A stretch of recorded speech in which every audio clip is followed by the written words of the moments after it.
Good morning, ladies and gentlemen. After this inspiring message of the President of the Committee of the Regions, Apostolos Kostas, I would like to welcome you all to this Committee of the Regions Automotive Intergroup Conference, Fit for a Fair Future, How to Successfully Transform Your Automotive Region. We do provide interpretation from and to English, German, and Spanish. Like all our Automotive Intergroup conferences, we record this meeting and we will publish the recordings on our website. Dear colleagues, we are living in very challenging times. There is war in Europe, in Ukraine. We are in the middle of a massive energy supply crisis leading to inflation. Industry suffers substantial disruptions of supply chains. This is the biggest transformation of automotive industry in history. Our mission is to steer the future of automotive regions. Therefore, we need to ask some important questions. Up to what extent is the economy of our regions depending on internal combustion engine? The European Commission and the European Parliament both want to end the use of combustion engines. OEMs have already started to adapt their strategies. They strongly invest in e-mobility. What does this mean to your region's economy? Do our teenagers, students, get the qualification they need for this new world? What decisions do we need to take to make our region fit for the future? In our last conference, CLEPA Secretary General Sigrid de Vries gave us alarming information. There are 500,000 jobs in Europe at risk in case of a disruptive switch to e-mobility. Of course, new jobs will turn up. Automotive industry is very innovative. There are new business opportunities to come. We have a paradox situation that on the one hand, companies right now are urgently searching for skilled workforce. At the same time, we already know that in a few years, 500,000 people in the sector might lose their jobs. Politics need to take right decisions. Our today's speakers will give you fruitful thoughts. Some words on the future Automotive Regions Alliance. Our CoRAI focus group and the team of Thomas Wobben in the Committee in the Regions have worked hard to develop a joint declaration for a just and fair, successful transition of automotive regions to create an Automotive Regions Alliance. Individual regions, as well as this Committee of the Regions Automotive Intergroup, will join the alliance. I'm pleased to tell you that we have received no objections against the draft 10 points declaration, as it includes the key political demands of our group. Proper impact assessments, including a granular mapping of the impact on growth and jobs in our regions. More flexibility in the state aid guidelines. Dedicated additional budget lines for a just and fair transition. Supporting measures to accelerate the uptake of innovative technologies like hydrogen or synthetic fuels. This declaration is ready for signature, and I will sign it in the name of the Committee of the Regions Automotive Intergroup. We will keep you updated. State Minister Thomas Schmidt from Saxony, who is with us today, will speak in the plenary on behalf of this Automotive Intergroup. Thank you very much, Minister Schmidt, for accepting my request to replace me during this debate. We have with us today, as our keynote speaker, Jonathan O'Riordan. He serves as International Trade Director at ACEA, the European Automobile Manufacturers Association. He will give first-hand information from OEMs, share some insight into the consequences of the Ukraine war on automotive industry. Welcome, Mr. O'Riordan.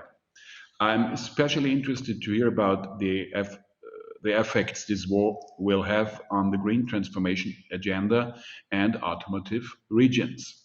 Thank you very much. The floor is yours. Thank you, President of the committee. Thank you very much for the floor. Jonathan O'Riordan, I'm International Trade Director with the European Automobile Manufacturers Association. I'll do my best to fill in for our Director General, Eric Markatema, who would love very much to have been speaking to you today, but unfortunately could not attend at the last minute. I'll do my best to give you the overview, particularly in terms of the impact of the war in Ukraine and the consequent sanctions on Russia on our supply chain, on the European automobile industry, and then indeed touch upon where this may impact on the green transition. Let's get straight into it. In terms of the situation on the ground with regard to the impact of sanctions, in particular, the situation is developing all the time. So I think one of the lessons we've learned from the pandemic is that in crisis, the long-term effects can obviously take a long time to manifest themselves in supply chains. But what I can say so far in terms of our initial assessment in terms of the impact, looking at two things. First of all, the impact on our European manufacturing, and secondly, in terms of the investment our manufacturers have made in Russia.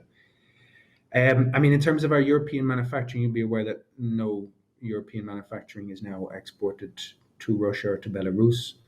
Indeed, the Ukraine market is essentially closed as well. They were in 2021 accounting for over 6 billion euros worth of European exports. So the loss of that market is substantial. The war has also had a substantial impact on our supply chains.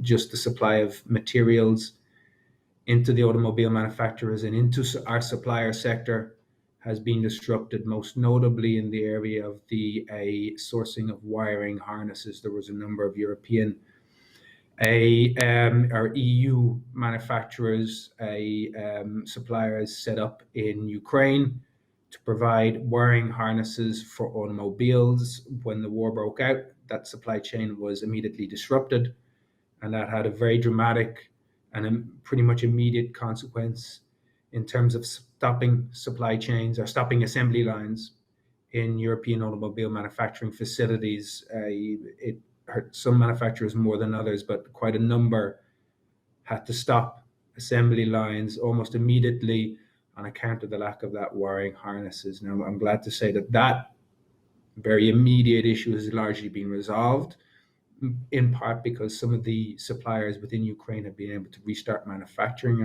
and are able to move those goods out of the country. Thankfully, most of them based in Western Ukraine have still been able to maintain some manufacturing output. Where that output has not been enough to fulfill capacity or require capacity requirements, the manufacturers have been able to also put in alternative arrangements. So the stopped assembly lines, or those that were stopped on account of this, have been restarted, and that situation has largely resolved itself. That doesn't mean there are not other significant issues. We're looking at raw material markets, for example, and what the war in Ukraine has done to supply of certain raw materials such as palladium, which is used in manufacturing of catalytic converters, and on nickel, which is a key element in the manufacturing of batteries. And I'll come back to the nickel situation in a little bit more detail shortly. Indeed, other primary materials like steel have also been affected by the war in Ukraine. Now, our manufacturers do not purchase steel in Russia. It's not a major sourcing country, but we do know that steel is in our supply chain. It could be to tier 2, tier 3 suppliers. We know it's there somewhere. And we've seen in particular the impact that the war has had on European steel market prices. Steel market prices have been high for almost 2 years now, exceedingly high. We've reached record high prices last year, but those last year's peaks were exceeded in the period of March and April, where we saw the cost of 1 ton of automotive grades of steel reach almost 1,600 euros per ton, which is in contrast to let's say a 10-year historic, average of around 500 to 700 euros.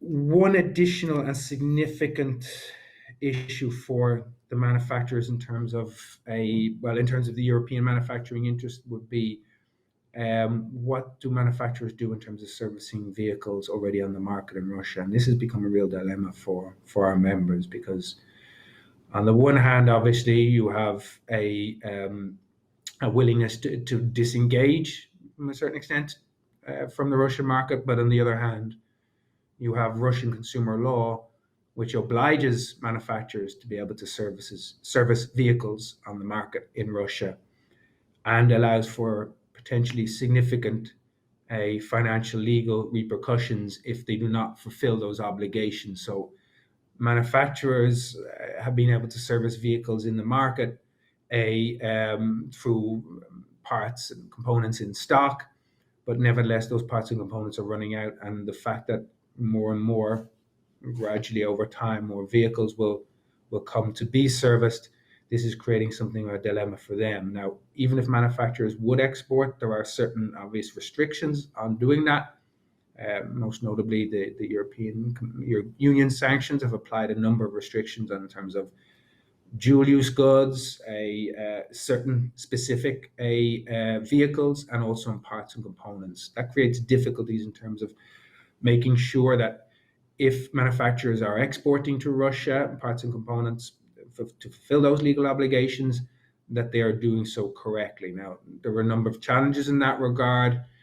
Sometimes the wording of the sanctions is imprecise. For example, in one of the earlier packages, we have a prohibition on the export of certain heavy-duty vehicles and their major parts and accessories. It's very hard for a customs team to be able to define what major parts and accessories are without very specific guidance, either coming from the European Commission or from the customs authorities of the relevant member state. We've also seen it manifested in other ways, particularly, for example, on the fourth sanctions package, a prohibition on the export of luxury vehicles, which is defined as vehicles over a threshold of 50,000 euros, and their relevant parts and accessories, which again creates many questions for customs and logistics teams in terms of how do we apply these rules. And in many cases, we've seen that most members will prefer to be over compliant. Their approach to it will always be, unless we have absolute certainty in terms of the legality of any such operation, then we will not enter into it. And that's very much understandable. But obviously it leads to a lot of administrative issues in terms of, again, vis-a-vis the obligations that those manufacturers have to vehicles already in the market in Russia, servicing them in terms of safety, and of course avoiding the potential financial and legal implications of failing to fulfill those obligations. In terms of the impact on our manufacturing in Russia, and this is, I mean, you'll all be aware that all of the manufacturers have stopped their operations in Russia. Russia was a major market.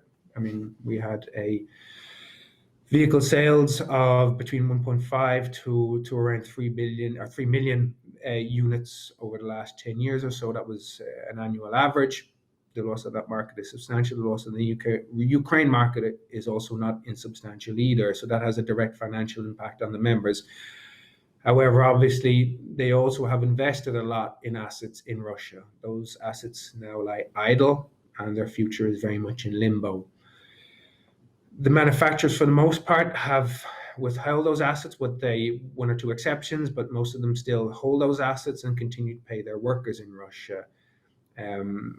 Obviously, we can't predict how long the situation is going to continue, but that uncertainty over the future of those assets and the investments that the manufacturers have made over quite a number of years is obviously leading to an amount of uncertainty in our sector.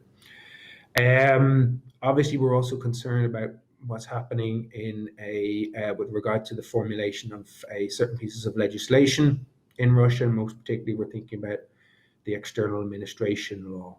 That could have potential consequences for our members. Obviously, the concern is that the formulation of this legislation has been so far rather opaque, and obviously its ultimate reach is unknown. But clearly, there is a potential for the fact that if if a manufacturer is at any stage either discontinue payments to workers or etc., or trying to invest themselves out of those assets, it could lead to a situation whereby the Russian government deems this as intentional bankruptcy, and that could lead to severe consequences, not just in terms of a civil liability, but also potential criminal liability, which obviously it would be a big concern for the management of our operations, our members' operations in that country. In addition, there's also discussions ongoing about the formulation of a law that would make it a criminal offence to comply with third country sanctions, and that would obviously be a really an untenable situation for our members to be able to face, because then they would be left with the dilemma of the potential criminal act of non-compliance with EU sanctions, but also on the other hand, potential criminal civil a legal act of complying with them. So that's the let's say the quick synopsis of where we are. As I say, the situation is developing. We also anticipate that in the long term, certain issues will arise that we have not anticipated so far. I'll move on to address, insofar as I can, as a trade director, and in terms of my competence and expertise, a little bit touching on the potential for this to affect the green transition. I mean, listen, the opening statement is going to be very clear in terms of our commitment to zero emission ability and to carbon neutrality in our sector. It's very clear that the direction of travel has been agreed. The destination is known and very clear. We are moving towards zero emission ability. Now, the waypoints on that journey and the exact arrival time are still being debated, of course, but you know that as well as I do. But in terms of the end destination, I don't see anything that is immediately critical to the green transition coming from the situation at present. Now, this can develop, obviously, in the future, and I will touch on a couple of those points here. I mean, I think in terms of just the practical implications in terms of sourcing of raw materials, it's clear that, I mean, what we saw after the Ukraine invasion was a lot of volatility on commodity markets, particularly related to nickel. Now, that wasn't specifically or solely related to the invasion of Ukraine, but it was directly connected to it, and we've seen a lot of increase in raw materials prices across a number of different commodities, not connected to the war, not connected to the sanctions, but we've seen lithium prices increase about 500% over the last 6 months. We've seen a cobalt increase by about 100% and graphite over about 80% in the same 6-month period.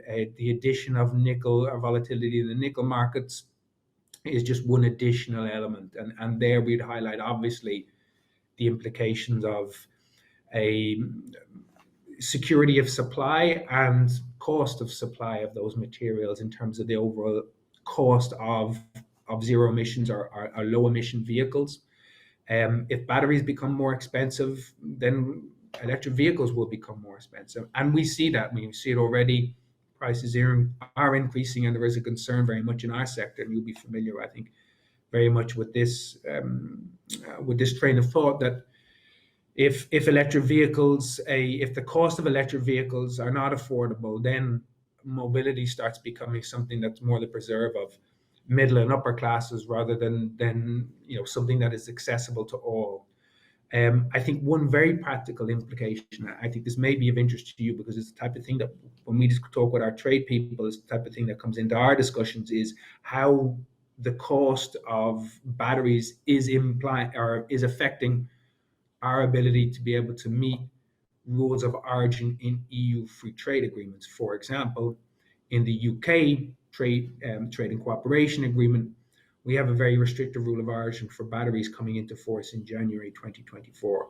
Our members are very concerned that with the increase in the cost of raw materials, that the increase in the cost of non-originating materials in those batteries is increasing, and therefore their ability to be able to meet the rules of origin for exports of vehicles to, for example, the UK, but also other trading partners in which we have trade agreements, Korea, Canada, Mexico, North Africa, the ability to be able to meet those rules of origin is going to be severely curtailed, and that's going to be a problem in terms of making those low and zero emission vehicles available on export markets. We also take note that Russia has introduced export restrictions or an export authorization scheme on the export of noble gases, most particularly neon, which is used in the manufacturing of microchips. You'll all be very familiar with the very critical and severe supply chain or manufacturing restrictions we've had over the last 18 months to 2 years due to the shortage of microchips in our industry, the fact that Russia may or may not use to seek those export authorization schemes as a way to restrict or to very much manage supply of gases in which they are a dominant player on the global market, it would be a concern to us. I think they're the type of things that we see immediately. I think clearly the long-term implications of the sanctions on Russia in terms of the meeting the green transformation objectives can also be linked, obviously, to the decisions that need to be taken on energy. I think President Tzitzikostas mentioned it in his introduction, and the need for dramatic responses to what is a grave violation of international law and indeed of any human or societal norms in terms of the invasion of Ukraine needs a very strong reaction. And that we anticipate, obviously, if this moves towards, or sanctions move in further packages towards restrictions of gas imports from Russia, that this will have an impact on European energy prices. That will obviously rebound on us in terms of, general costs of supply and manufacturing, direct costs in terms of the manufacturers, in terms of their energy uses, and we'd be particularly worried about what it may mean for supply of goods coming from energy intensive sectors. And there I'm thinking like steel, aluminium, etc., and what it may do to both costs in that sector or for supply of goods from those sectors, and indeed to supply itself, and whether there could potentially be a critical shortage of supply in the future. I'll pretty much leave it there. I mean, of course, this is not to in any way question sanctions. I think you'll understand this. It's merely we're coming from the perspective of highlighting what it may mean for us. But if that is the direction of travel decided by the European Union, then absolutely our members have, despite the massive impact on our sector, have been very much firm in terms of their messaging, in terms of the unacceptability of what has happened in Ukraine and their commitment to abide, not just by letter, but also in many cases of the spirit of sanctions on Russia. As I said, the pandemic has taught us that crises lead to many unexpected developments. So while that assessment I've given you this morning has been, let's say, our initial assessment, clearly we anticipate that in the longer term, in the medium to longer term, that a new and unexpected issues will arise that we hadn't previously anticipated. So I hope that's been helpful, and thanks very much for your time. Well, thank you very much for your keynote. Thank you for describing the massive and substantial consequences of the war and the necessary sanctions. Thank you very, very much for this keynote. And let's start our tour of automotive regions in motion with Navarra. Miquel Iruja Amezaga has been a member of the Automotive Intergroup for many years. Now he serves as Minister for Economic and Business Development in Navarra. A very warm welcome back to this group. Good to have you with us today, and a very warm welcome. The floor is yours.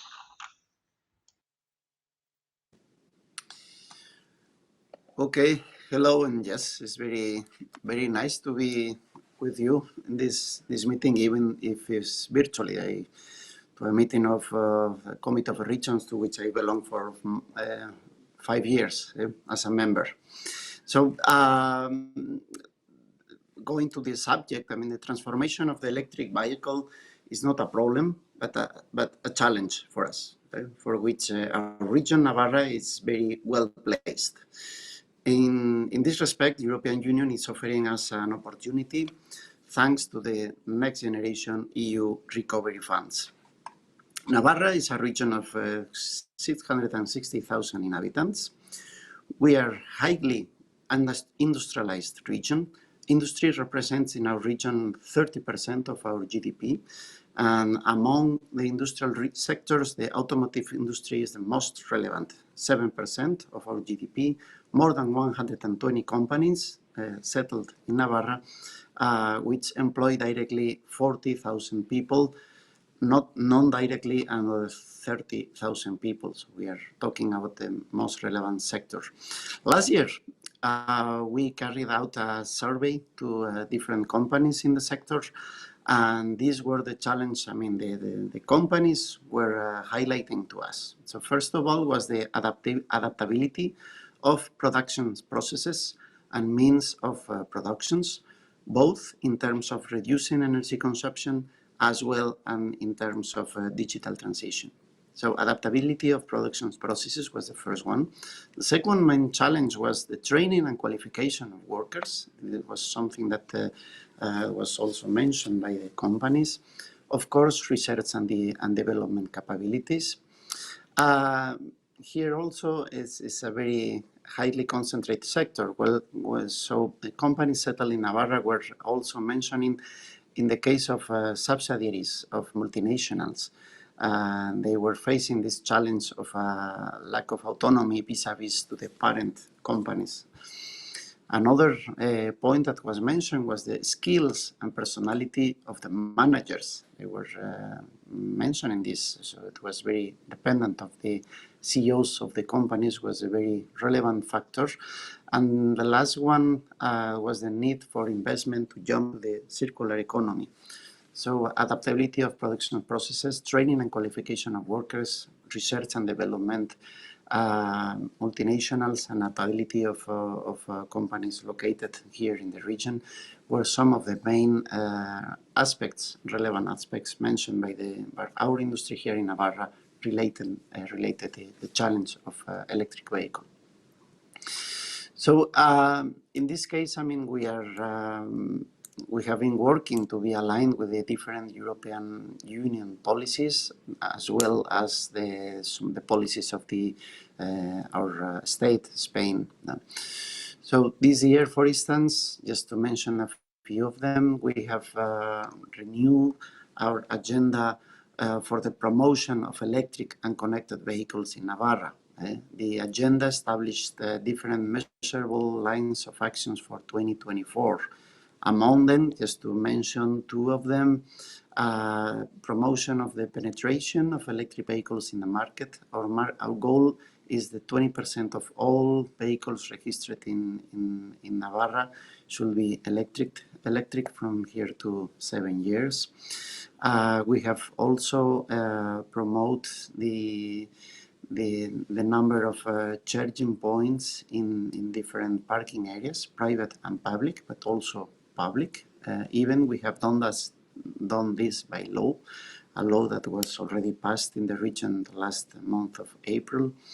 And of course, our goal is to have at least in the road, at least charging points every 50 kilometers.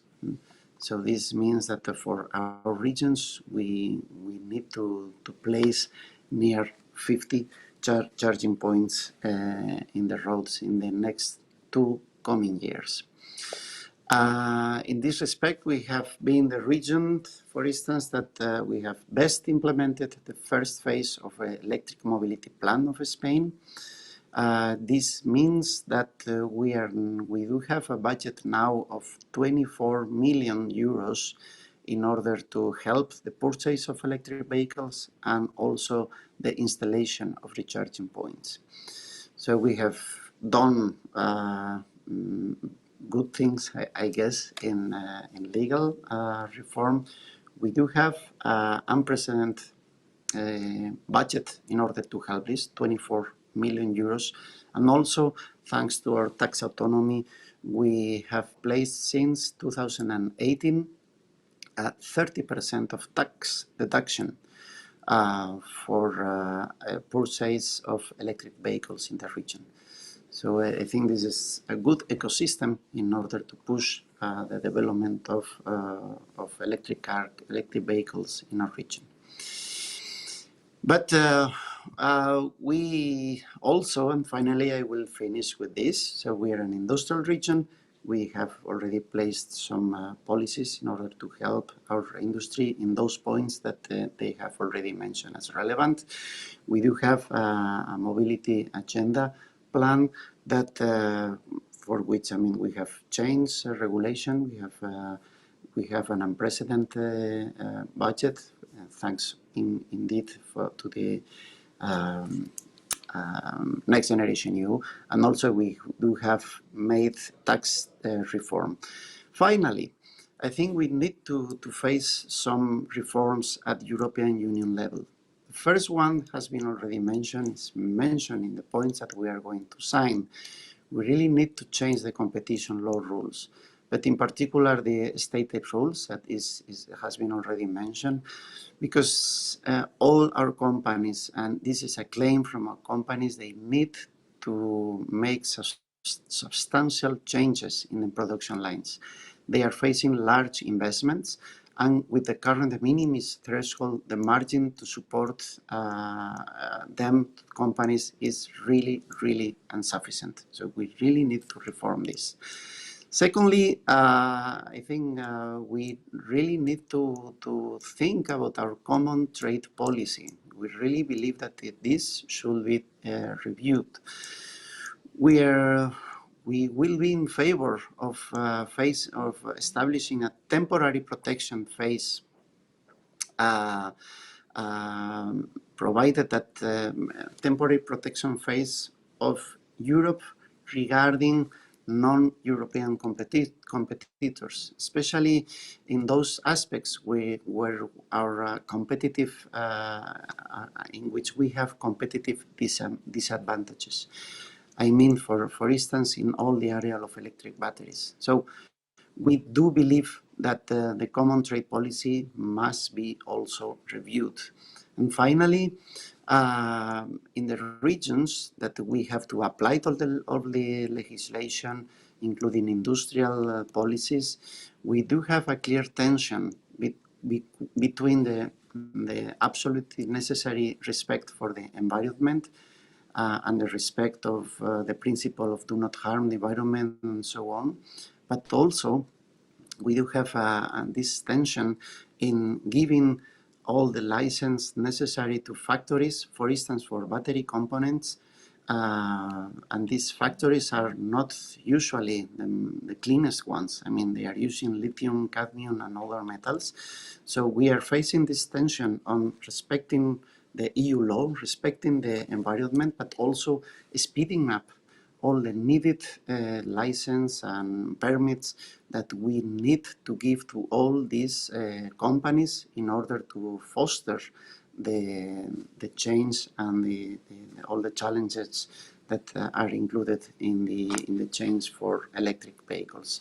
So this is also a very relevant aspect. So we really believe here that it's also the European environment regulations must also be reviewed in this point. So in short, I mean, we are facing an enormous challenge and an enormous opportunity at the same time. We as Europeans, we want to be the first neutral continent, and the European automotive industry has the opportunity to continue to be the world reference. Thanks a lot. Thank you very much, Minister Irujo Amezaga, for this interesting contribution. Thank you very much. By the way, we got an audience of 88 participants. Thank you very much for joining us this morning. I think this is an impressive amount of participants. Thank you very much. At this point, I'd like to switch to German to welcome our next speaker, State Secretary in the Ministry of Economic Affairs, Labor and Tourism of Baden-Württemberg. Herzlich willkommen, Herr. Welcome, State Secretary Rapp. Baden-Württemberg is a founding member of the Automotive Intergroup, and it is at the core of the European car industry. Some 500,000 people from your region work in this branch of industry. And some of the biggest car automotive suppliers are in your area, and car manufacturers are in your area, such as Daimler and Porsche. Digitalization, transformation of the economy is a mammoth task. For a few years ago, you decisively adopted a strategic dialogue with the automotive economy, and we're looking forward to what you have to say. Okay, ladies and gentlemen, good morning, and thank you for inviting me to this meeting of the Automotive Intergroup. Guten Morgen nach Österreich. It is my pleasure to present the strategic dialogue for the automotive sector in Baden-Württemberg to you, and I'm looking forward to hearing your views on our initiative afterwards. Instead, strategic dialogue for the automotive sector, I like to use the abbreviation SDA from here on out. Ladies and gentlemen, Baden-Württemberg is one of the most important automotive regions in Germany. 1 in 4 jobs in the German automotive industry is located here in Baden-Württemberg. The automotive cluster provides jobs for approximately 470,000 persons, which represents 11% of all employees subject to social insurance contributions in our region. Major OEMs, as mentioned before, like Mercedes, Porsche, and Audi, have their headquarters and/or production plants here in Baden-Württemberg. We are also home of more than 1,000 suppliers in the automotive sector, among them global companies like Bosch or the ZF Group, as well as many highly innovative SMEs. In addition to the changeover to alternative drives and fuels and the associated new skills, technologies and processes, the growing demands resulting from the digitalization and automation of vehicles will require new software concepts and IT security skills in the future. This once again poses great challenges for the mobility industry, but also offers enormous potential for manufacturers, suppliers, and service providers. The challenge will be to be involved in tomorrow's value chain. The companies in the industry have to assert themselves against companies from the digital economy, which are increasingly active in the core areas of the automotive industry. However, Baden-Württemberg has always been aware that the climate goals set out by the Paris Agreement and the successful transformation of the automotive sector can only be reached in a concerted effort together with the industry, specifically the automotive industry. The industry, on the other hand, needs a reliable regulatory framework, and they have met an administration willing to look beyond ideological notions of politics. The success of the SDA is therefore much more than just finding a way to deal with the challenges of transformation. It has led the sector out of a phase of uncertainty towards forward-looking policy making. Now, about the structure of our SDA, let us start at the beginning. Climate goals, the shift away from fossil fuels and digitalization pose the biggest challenges in the history of the automotive sector at the moment. In 2017, we therefore invited all relevant stakeholders from industry, administration, academia, and civil society to come together and discuss how the challenges that come with the transformation of the sector can be addressed. We are convinced that a successful transformation process requires a continuous dialogue with all relevant stakeholders, as well as a coordinated approach of both government on the one hand, industry on the other hand. To my knowledge, Baden-Württemberg is the first European region that has addressed the digital and the green transition of the automotive sector in this manner. The SDA provides support and guidance in relation to this vast transformation processes. The SDA sets out to adopt a target approach to the changes that must be made in the mobility sector for the sake of climate protection, thereby maintaining both value creation and jobs within the sector. The structured dialogue and the assessment of requirement take place along the value chain. All relevant stakeholders are involved: the industry, automotive and energy, the OEMs, suppliers, trade unions, and workers' representatives. Then the government, the state ministry, and the other relevant ministries in Baden-Württemberg, as well as regional and local authorities, academia and research institutes, as well as the civil society and the NGOs. The SDA is composed of committees and groups which work at different organizational levels and on relevant focused topics. There is a clear structure of interfaces and hierarchy between the different levels. The so-called top-level meeting assembles the Minister President and members of government, CEOs, union representatives, heads of NGOs, and so on.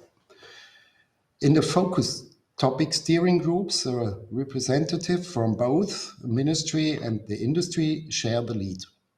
The political steering group is a convention of ministerial representatives, forming a link between the SDA and the Baden-Württemberg Council of Ministers. The working groups handle specific missions and comprise a group of experts from the rank of the SDA partners. And if necessary, external experts are included on a topic-by-topic basis. The interministerial working group ensures a mission-oriented approach and governance. Between 2017 and 2020, we defined, initiated and implemented numerous projects and policies.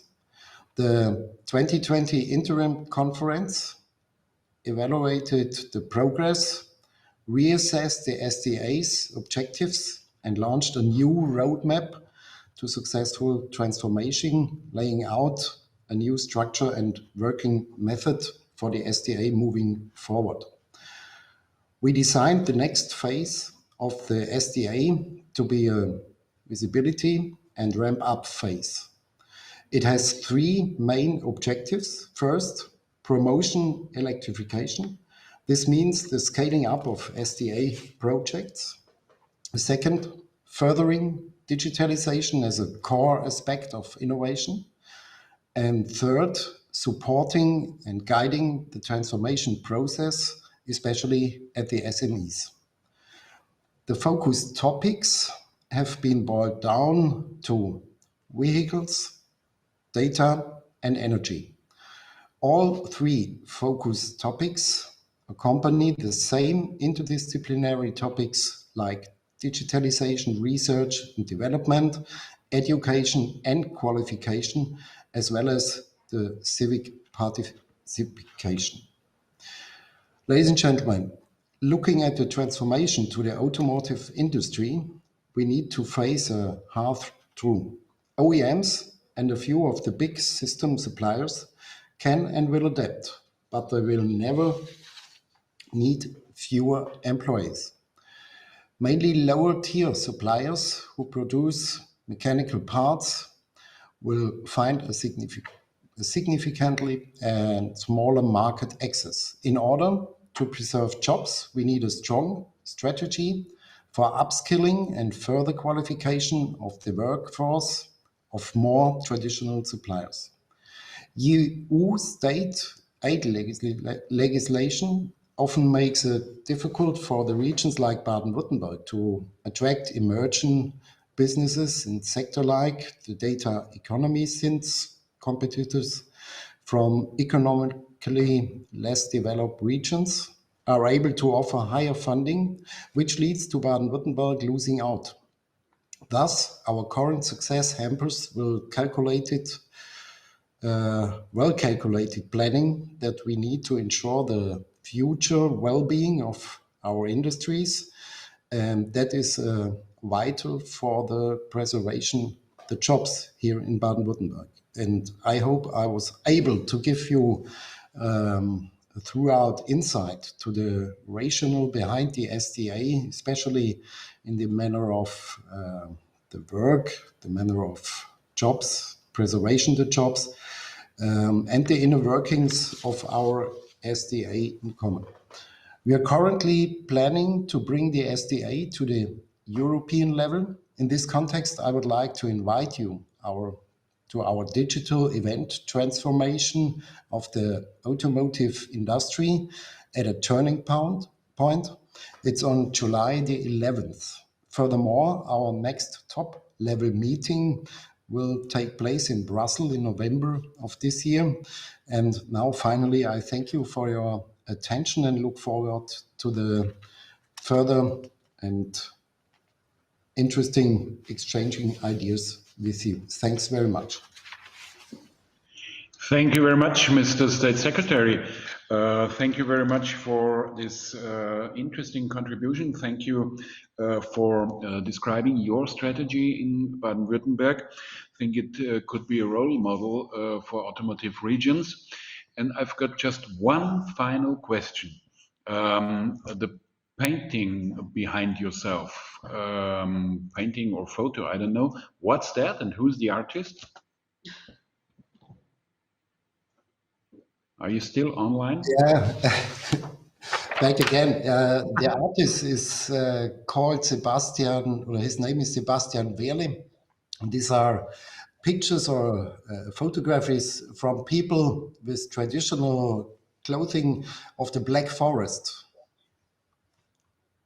Thank you very much. Thank you very much. Interesting, because I'm also responsible for cultural affairs in my government, so I'm always interested in all the paintings behind anybody. Thank you very much.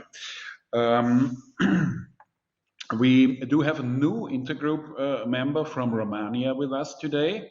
Alin Adrianica is president of Timiș County Council. I've heard that today he is connecting from Greece, as he participates in a Committee of the Regions Commission meeting. Mr. Nika, a very warm welcome and thank you for joining us today. The floor is yours. Yes, I greet you all from Greece, from the wonderful Greece. We have the CIVEX, external CIVEX meeting here. I don't have any painting behind me, but I invite you all next year when Timișoara will hold the title of European Capital of Culture. But now we are speaking about automotive, and Timiș County is one of the most prestigious automotive regions in Romania. The cars account for about 20% of Europe's current CO2 emissions. And of course, our target is to achieve the climate goals of the European Green Deal. But that requires indeed the most complex transformation of the automotive industry.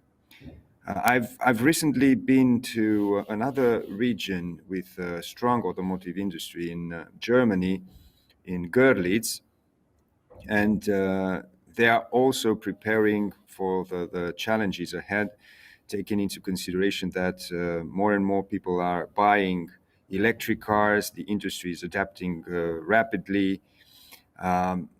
But at the same time, I fully agree that this transition will need to be accompanied by appropriate impact assessment, effective policy planning, budgetary action, and of course, collaborative approaches.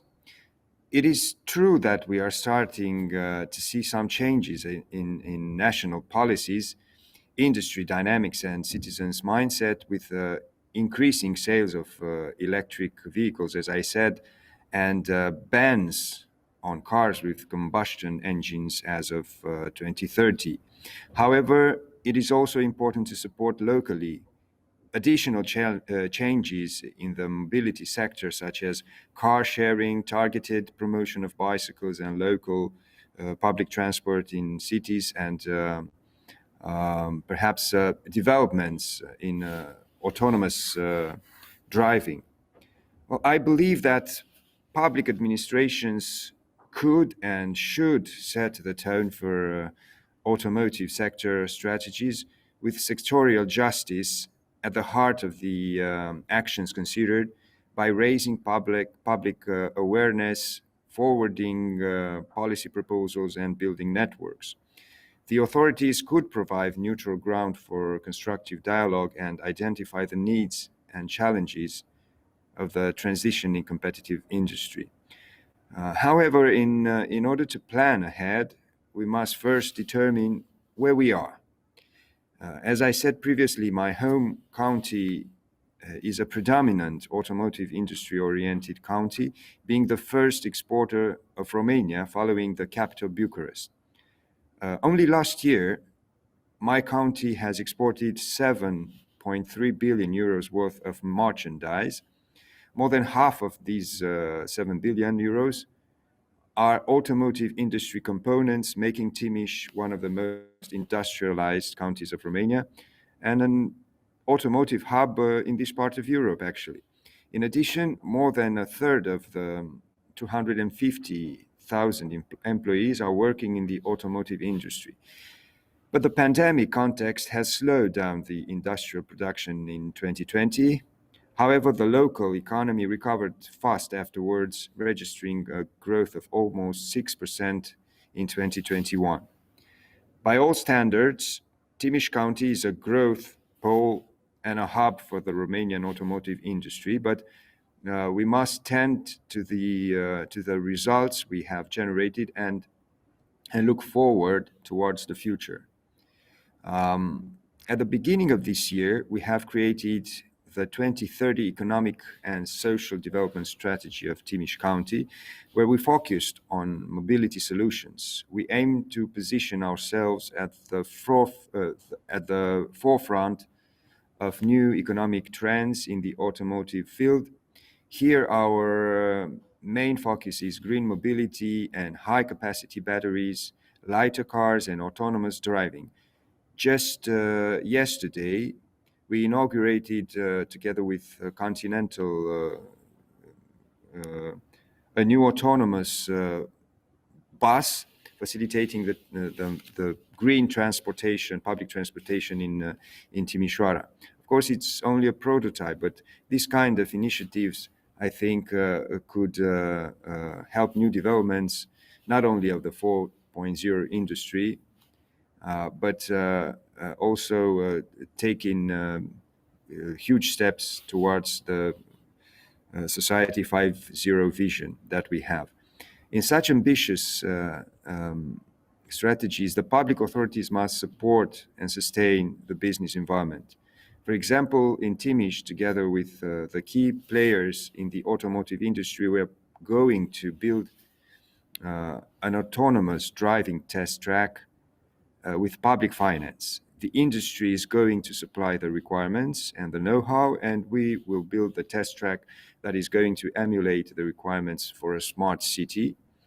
The results that we are going to gather here will be used by the automotive industry, by the research institutes, and by universities. In this regard, we wish to transform Timiș County into a destination of R&D in the automotive sector, and therefore in the forefront of the industry.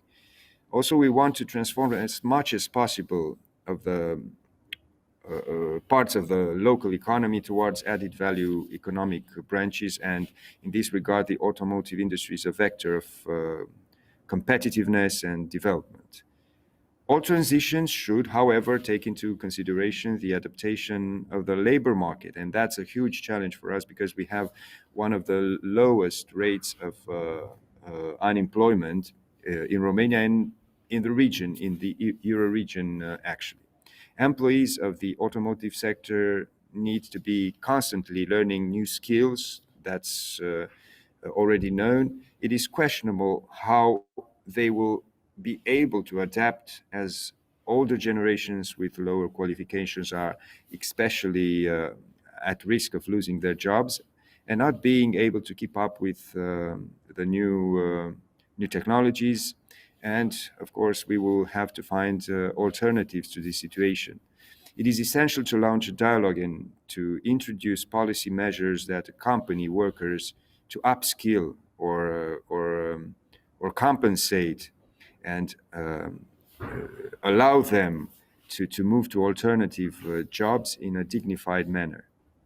This shows that the transition, while driven by climate targets and economic competition, has to be balanced with adequate social policies. In this respect, I fully support the future call for action from the EU of the Alliance of Automotive Regions to work hard towards fulfilling the climate targets, while at the same time strengthening the regional industrial ecosystems and value creation. That would be all from my part. Thank you for your attention. I'm looking forward to exchange the views with you, probably in physical shape next time in Brussels or whenever you consider to do that next meeting. Thank you very much. Thank you very much.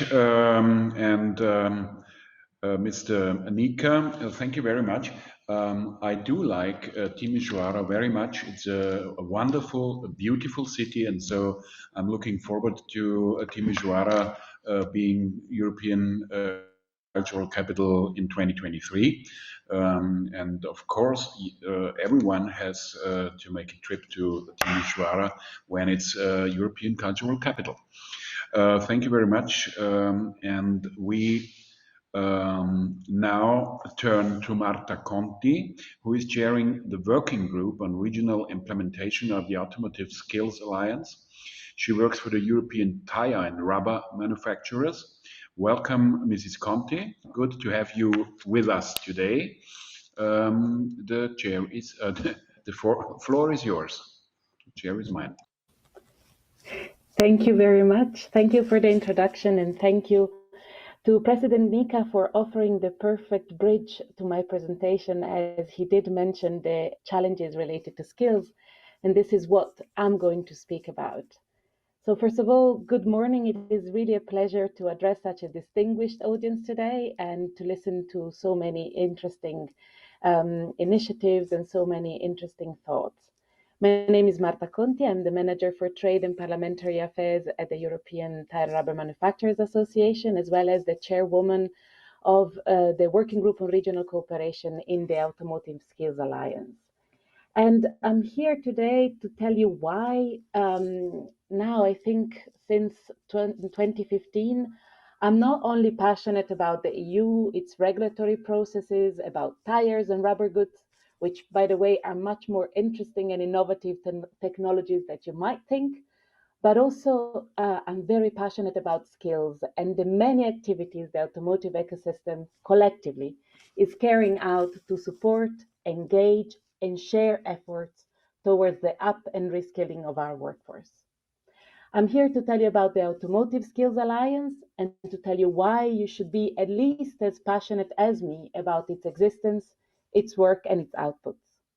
So, the Automotive Skills Alliance, what is it? The name says it. It is a cooperation between all actors in the automotive ecosystem, whether industry, training providers, public authorities, or social partners, with European regions at its centers. Why? Because regional governments, clusters, and other local actors are the best placed to know the skills gaps, the challenges, and the needs for up and reskilling of workers as a result of the continuous transformation of the automotive ecosystem.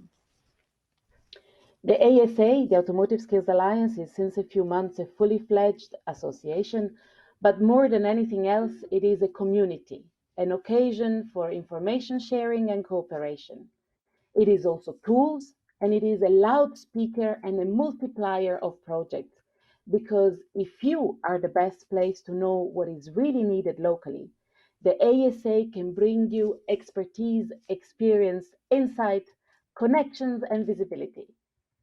Like a well-oiled machine, it can take your input and make it something bigger and better and help you fill the skills gap in the automotive ecosystem, whether this gap might be generated by the current acceleration of the transformation in the automotive ecosystem, or whether this might be systemic.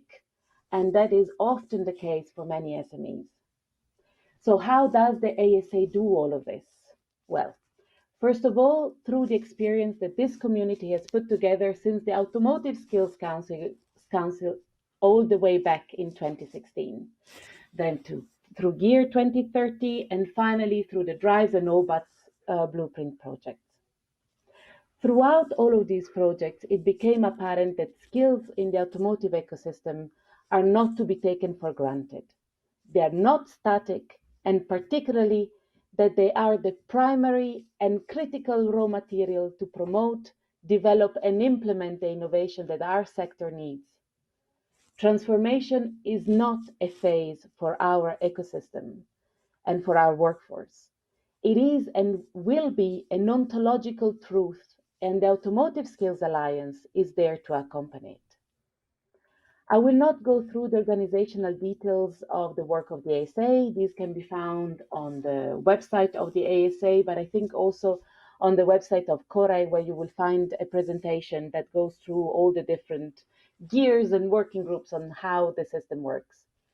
Nonetheless, I would like to run you through some of the outputs of the different gears and working groups of this machine. First of all, in ASA, we work horizontally to try and identify opportunities to advance our agenda. May these be funding programs or occasions for political support. We are working to communicate our members' issues, pledges, initiatives, projects, and solutions to give you visibility, but also because we want to inspire the entire European automotive ecosystem to do more, to do better, and above all, to do together in order to build on each other's work and experiences. We do not only look at up and reskilling through an horizontal helicopter view, but we also go deep by theme. What are the skills needed in the hydrogen sectors? What are the trainings that are developed? Which are missing? And how about batteries, repair and maintenance, IT? All of this is dealt with in thematic working groups, which will feed their findings to the rest of the partnership. This work may have an additional layer of relevance for regions. You need to know what is coming as early as possible, because it is you who will need to put instruments in place for the implementation when theory becomes reality. And here you have the instrument to get this insight as thoughts, solutions, and tools are being developed. Also, I was speaking earlier about tools. Well, all this work goes to feed the tools developed in the Blueprint projects, and which all of you can use in your own projects. You have a framework for the recognition of skills within within the European automotive ecosystem, a system of badges to validate micro-credentials and allow for a step-by-step approach to up and reskilling, because no effort made by a student or a worker should ever be lost, and these badges allow you to track the progress in a way that is recognized throughout the ecosystem. There are also trainings that were developed through the Blueprint projects and a wide and expanding training offer, which you can use or which you can contribute to. You might have developed a wonderful training within your region that might have costed you a lot of money, and you would like to put it on the market beyond your region. Well, there is a tool that you can use for that. Or you're missing a training on rubber technologists? Well, on the learning platform, you might be able to find just what you need. Finally, regional cooperation. I've told you briefly about the Blueprint projects that have been carried out so far. And apart from a couple of notable exceptions, these projects were not centered on the participations of the regions. And we quickly realized that when we want to pass from research and design to implementation, this cannot be done without involvement from day one and without the support of regions, which are the stakeholder closer to our present and potential workforce. They are also the ideal transmission belt between the high political objectives and the shop floor needs of our industry. I said it in the beginning, regions are at the center of this cooperation, and we have an ad hoc working group for these exchanges. Let us hear from each other. What are you doing? What would you like to do? What projects have you developed? What worked well and what did not, and why? Who have you involved? Which funding did you use? Are you still looking for more? Can we or others help you? Sharing is caring. Sharing brings you further in what you're doing. And this is so very true when you want to embark in a project and you might not know where to start from, or where you find a stumbling block, or when you would like to raise the attention of other stakeholders that you need in order to reach your objectives. Today, we've heard of the challenges that we're facing, of the work that is being done in some regions. The political commitment towards a regional pact for skills, it's there in many regions. The role of the committee of the committee of the region is playing is key through CoRAI and beyond. There is a lot that can be achieved by taking all of these excellent ingredients and putting them at the service of the whole ecosystem and all of its players. Let us use the ASA to create further synergies, links, benchmarking opportunities, face together our common challenges, and foresee those that are looming and prevent them. I would like to finish with words that are not mine, but yours. They come from some of the regions in our membership. The Stuttgart region, heading the local platform for up and reskilling, found that the ASA helped them enlarge their network and most of all to work with skilled and very dedicated experts. The Moravia Silesia region, heading the Troughton project, found that the ASA allowed them to get skills that were not in their local environment. And finally, Auvergne-Rhône-Alpes found that the ASA provided a great opportunity to promote initiatives and projects beyond their classical audience. So let me end by calling for action, for your action.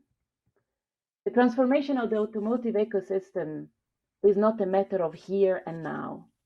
It's not something contingent that will soon be gone. The automotive and more widely the mobility ecosystem will keep changing. It will keep demanding workers to adapt, evolve, up and reskill and learn and learn. And you can be in the driving seat of all of this. You're not doing anything yet? Come and see what can be done. You're doing a lot, and from the discussion, I think a lot is bubbling up. Well, come and join us. Let everybody know and see what more can be achieved working together. So thank you very much for your attention and for this opportunity, and I look forward to seeing you soon in the Automotive Skills Alliance. Thank you. Thank you very much for your ambitious speech.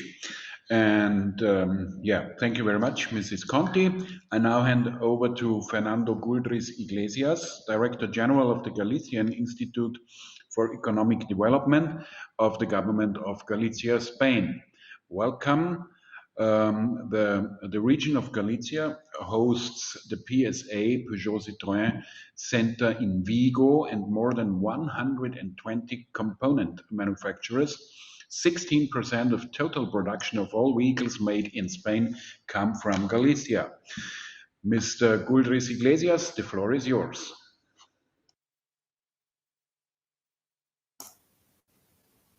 Thank you very much. Muy buenos días, presidente del comité.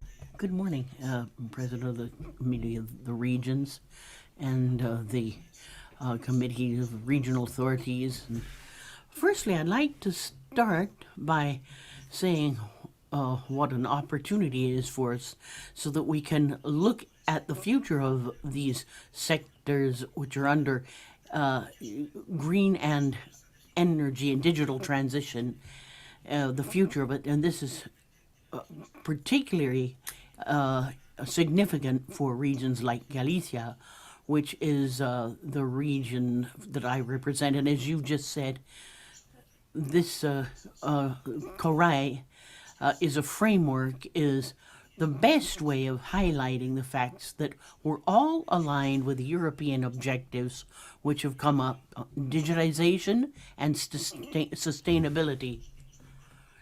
And we're also in a context which is actually a window of opportunity for our regional groups, but also many challenges because of the consequences of the war in Ukraine. And I think we'll be continuing to look at this. Since we're aware of this, Galicia in this forum is to show what our mission is and our task is for the sector, and what our vision is of what is going on, and how we want to deal with the transformations undergone by the automotive industry in the future and over the next few years. First of all, we have to recognize the adaptivity capacity and resilience of the automotive sector in Galicia at the most difficult times. The idea is to support ongoing projects, and the group strategies and all auxiliary industries and technological industries are very important in this. We need to support those industries so that we can get European funds in line with the needs for future challenges. And given the impetus for this new type of mobility with electric cars, which is sustainable and connected, and is going to give impetus to all industries which are directly related to this sector as well as those who've not. What's at stake is that we have to see the weight of this sector in Galicia, like all of Spain. We have to highlight that one out of four vehicles assembled in Spain come from Galicia, especially the company which is the Esterantis Manufacturing Group, whose factory is in one of the main cities of Galicia, which is Vigo. And despite all the difficulties, the pandemic and the difficulties of the last few months for supplying, last year in 2021, the industry had a turnover of 11,120,000,000, and we've got 600 million produced to go outside of Spain, which is much more than the previous year. Now, there's the Esterantis project, which help to promote the sector and help with decarbonization. Now, the Galician government will be following and taking measures to promote competitivity and promoting sustainable mobility, which is one of the main focal points of the Energy Agenda 2030 for Galicia. There's a strategic document which we introduced this very week where we spell out that almost 145 million euros over the next 3 years, including this year, 22, 23, 24, will be earmarked to promote the electric vehicles and green corridors throughout the peninsula, and the transformation of the car parks. This is a key moment for automotive sector, and we need greater support that we can give to such a strategic sector for the Spanish economy, that is automotive industry. And the best way to do this is give them opportunities. And in Galicia, we're taking advantage of support, but we're asking for support for reactivation funds because there are exceptional situations that have arisen, must be given exceptional measures and support. All of us here agree that if we want to exceed the European funds, we need to, and exceeding to these will imply future guarantee for our industries. So we would want decentralized and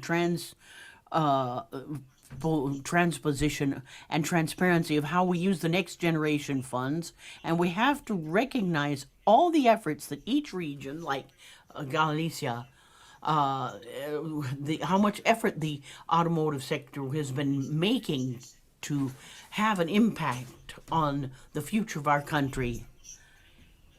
I think this is a very appropriate time to pull all the resources for the services to promote the green and digital transitions and lend a hand to the public administrations to build our social fabric and have this shared effort to be a driving force for major projects, not only in Galicia, but throughout the entire world. Thank you. Thank you very much, Mr. Gulris Iglesias. And I'll switch to German again at this point. Herzlich willkommen. I'd like to welcome State Minister Thomas Schmidt, the Minister for Regional Development of the Free State of Saxony, together on the 28th of June next week. We're going to be organising an automotive reception in Brussels, and I will be able to thank you in advance for cooperation with Thomas Schmidt and the Free State of Saxony. And I'd like to invite anybody who's participating at this meeting today to that reception in Brussels. So, State Minister, you have the floor. Ja, vielen Dank. Well, thank you very much, Mr. Drexler. Ladies and gentlemen, we've heard a lot of interesting contributions already. I agree with a lot of speakers about the future of the transformation process of the European car industry, what we have to pay attention to. And on behalf of the Free State of Saxony, I can say that we've got about 100,000 workers, which make up 80% of workers in the supply industry, and we're therefore facing a huge challenge. And in the Free State of Saxony, it's actually a quarter of our industrial production is linked to that.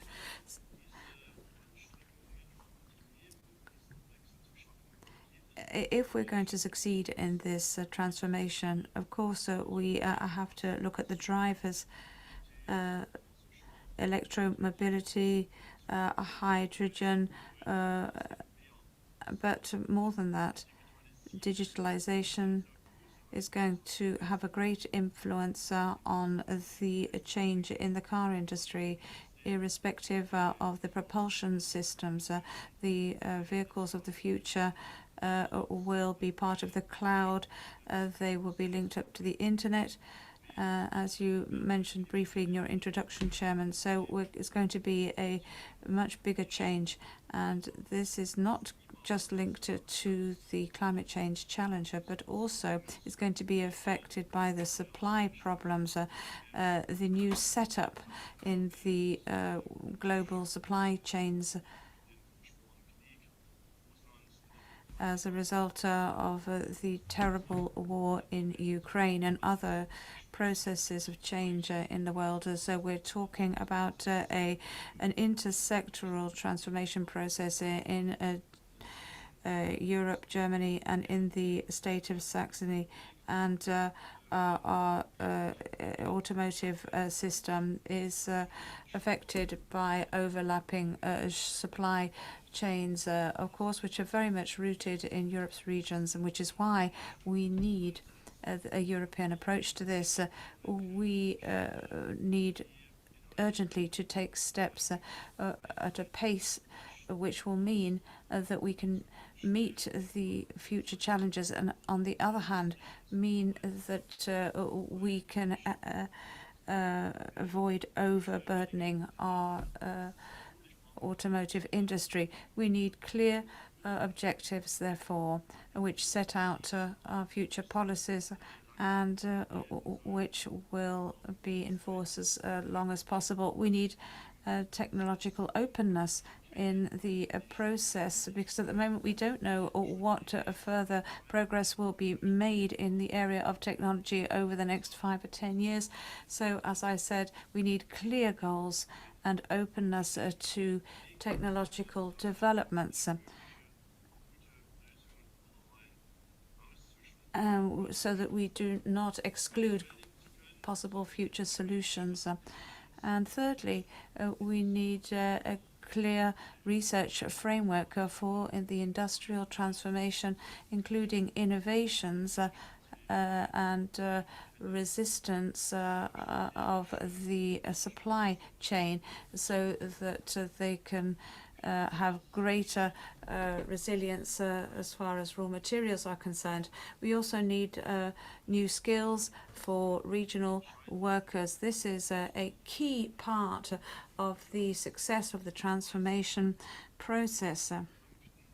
Fifthly, we need more flexibility in the guidelines, particularly in a subsidy law. On competition is an important part of this, which should not be ignored.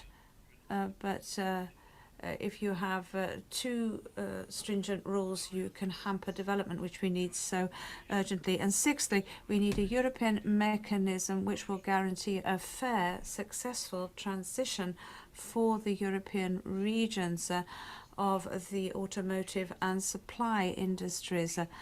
And we need to tighten up and add new budget lines in the different European funds and programs which will allow that. Therefore, it is important for us to create the framework for the European automotive regions within the automotive alliance, which we want to set up on the 30th of July. And we therefore will be able to defend the region's interests together. The challenges vary from one region to the next. Some regions are more dependent on the automotive industry than others. There are different production priorities in the regions, so we need different adjustment strategies for this transformation process. I strongly support any cooperation between the automotive regions and in order to allow a fair, successful transition and to create new budget lines. A mechanism which the Subian Mayor mentioned in his speech on road transport in the Committee of the Regions. He was talking about this very thing. So I'm the rapporteur for the European Chips Act, which is about transformation with a stronger European semiconductor industry. This Commission proposal to introduce a European chips law is important for the security of our industrial production. It's not about the semiconductor industry as such, but it's about securing Europe's industrial position in this CHIPS Act, and that includes the future of the automotive industry as a global player, creating value and welfare in our regions. So, the success of the CHIPS Act is an existential precondition for industrial production in the EU as a whole. And it is therefore important for local and regional local authorities to be on board and participate in the whole process. We will be involved in the fair transition in the car industry. We will depend on effective budget planning, political planning, in order to facilitate this transition, and we need a detailed impact assessment on a regional level, and we will have to draft proposals for that. A future European alliance of the regions of the automotive and supply industry. Saxony is very much in favour of promoting climate goals in the automotive industry, but we also want to defend our value chains, and we need a strong automotive industry for that. So thank you very much for this forum. I think it's very important for as Mr. Drexler was saying, for us to discuss such a broad scope of issues on this topic. So thank you very much. Thank you vielmals. Thank you very much, Minister for Regional Development, Mr. Schmidt. Thank you for that contribution. And as I said, I'm looking forward to seeing you next week in Brussels. Actually, we finish our conference with news from Castilla and Leon, and I would like to welcome Vice President Juan Garcia Gallardo. Castilla and Leon has been in the driving seat of this automotive intergroup from 2012 onwards. Under your presidency, we changed our name from Automotive Crisis Intergroup to Future of the Automotive Industry Intergroup. Under the lead of Castilla and Leon, 2015, we developed together an electromobility guide for local and regional authorities, giving guidance on how to develop e-mobility at local and regional level. Castilla and Leon has been a front runner for e-mobility, and I'm very interested to hear about your smart transition towards electric mobility. The floor is yours. Vielen Dank für die Willkommen, Herr Drexler. Good morning, everybody. Es un placer comparecer en It's a pleasure to share with you in this meeting and to contribute a project of this initiative to help us achieve the development of the most significant industry in the EU, which is the automobile sector, and to create their future. This is the first time I've spoken in this forum. And we want to get good ideas to try to improve the life of European citizens. All of us need to contribute to the progress of the sector and adapt to the reality of each region. Castilla y León is a very industrial region, and we're at the same time based on tradition, but also avant-garde. And our automotive sector and industry has been existing for decades, and this has generated an ecosystem capable of developing 20% of the national production of vehicles. In Castilla, we have 150 manufacturers, and they contribute to more than 35,000 jobs. The strategic allowance between this and our land and the automotive industry has helped us adapt to the challenges of a very demanding industry, challenges of knowledge, investment, and techniques. And we are the leaders in this sector in Spain for production, exports, billing, and training and turnover. We have 4 universities strictly devoted to this sector, developing techniques to develop our industry. Now, logically, we cannot be excluded from the challenges of mobility and transport. And Castilla is very pleased to have a very adaptive industry. We want to develop our industrial capacity by maintaining what we have already, but making new industrial investments which will help us move toward the future. Within several months of the coalition, we've contacted major potential international investors to create entrepreneurial opportunities in Castilla. We're facing the difficult challenge of fighting deforestation, and we cannot achieve these broad changes if we do not find high value-added industries offering opportunities for professional growth, quality of life, and stable jobs for the young people. In order to do this, we must follow the following objectives: energy sovereignty, which electric cars would give us at an affordable price. We need to promote innovation and entrepreneurial projects, which will allow us to compete with emergent margins on the east, at the east and to the west. Because of the Ukrainian war, we've got to opt for all sorts of energy production, including nuclear energy, to mitigate the costs of these production and make our industry more competitive. Now, in Castilla, we will be welcoming all automotive and auxiliary sectors. Combustion and fuel motors are still valid for the present and the near future, and it would be irresponsible to do away with these too early until we have something to replace them on a mid and long-term basis. We cannot force transitions. Innovation must take place and take its time. The electric car will play a positive role, but it must be developed according to technological progress made.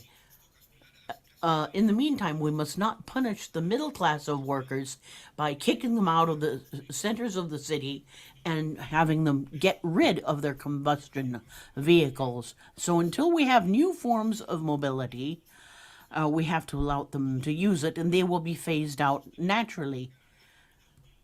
We need to make our current vehicles more sustainable if we can avoid including highly polluting products, but we have to not rush things. And therefore, in Castellón, we will try to set up infrastructures and industrial structures which promote different types of transport, like the electric car, but we must not get rid of combustion fuel engines while they are efficient and useful for their users, and especially for transporting freight.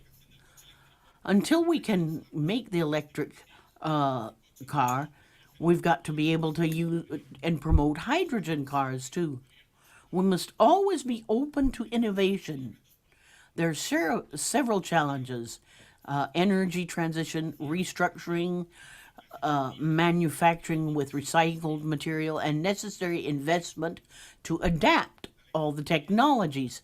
Electromobility will be a challenge for the industry, and this should drive us to make wise decisions as to how to adapt our technology, and therefore we need a progressive and natural transition without punishing the sector and without jobs being lost. We must avoid rushed transition being detrimental to our industry and jobs.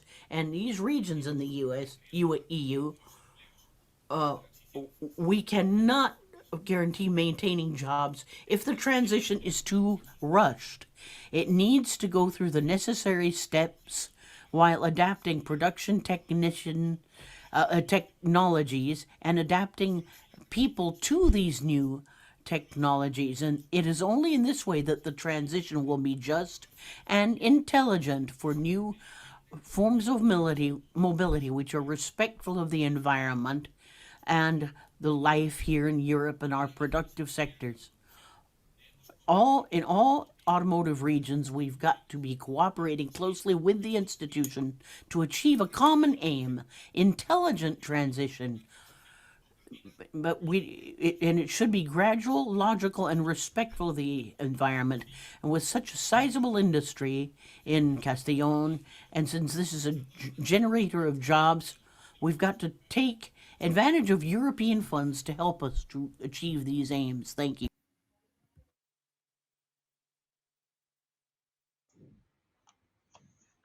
Thank you very much, Mr. Vice President, for your contribution.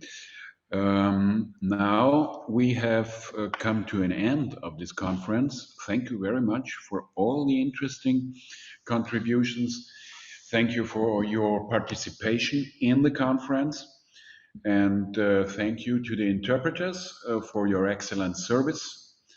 I'm looking forward to meeting you at the automotive reception I'm giving together with Staatsminister Schmidt in Brussels on Tuesday evening next week.